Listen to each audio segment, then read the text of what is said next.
இன்றைக்கு சட்டமன்ற உறுப்பினராக இருக்கிற நம்முடைய செந்தில்குமார் கூட நடைபெற்ற சட்டமன்ற கூட்டத்தொடரில் எங்கள் ஊருக்கு பேருந்து நல்ல வேண்டும் என்று முதலமைச்சரிடத்தில் சட்டமன்றத்தில் கோரிக்கை வைத்தார்.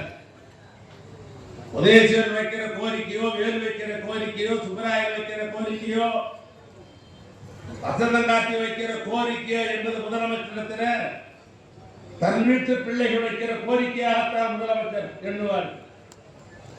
ஆனால் மாற்றாந்தோட்டத்து மல்லிகையும் மணக்கும் என்று பேருந்து அண்ணா சொன்னார். அதே போல மாற்றுக் கட்சியுடைய சட்டமன்ற உறுப்பினராக செந்தில்குமார் இருந்தாலும் கூட பகைவருக்கும் அறிவாய் நெஞ்ச என்று சொல்லுகிற முதுமொழிக்கு ஒப்ப அவர் பகைவர் என்று கூட பார்க்காமல் இன்றைக்கு தாய்மார்களாக ஆட்சி நடத்திக் கொண்டிருக்கிற என்னுடைய அன்பிற்குரிய தமிழ்நாட்டு முதலமைச்சர் தளபதி அவர்கள் இந்த செந்தில்குமார் கோரிக்கையில் ஏற்றுத்தான் இந்த பேருந்து நிலையத்தை இங்கே சிறப்பாக வைத்திருக்கிறார்.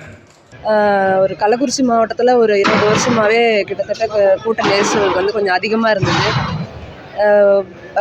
இது ஸ்கூல், காலேஜ் இதெல்லாம் வர வர கூட்ட நெரிசல் அதிகமாக இருக்கிறதுனால டிராஃபிக் அதிகமாக ஆரம்பிச்சிருச்சு. ரொம்ப வருஷமாகவே மக்கள் எல்லாருமே வந்து புதிய பேருந்து நிலையம் ஒன்று புறநகர் பகுதியில் வேணும் அப்படின்னு சொல்லி கோரிக்கை வச்சுட்டு இருந்தாங்க. அது இவ்வளோ சீக்கிரம் நடக்கும் அப்படின்னு நாங்கள் எதிர்பார்க்கல. இது நடத்தி கொடுத்த முதலமைச்சர் மு.க. ஸ்டாலின் அவர்களுக்கு ரொம்ப நன்றி.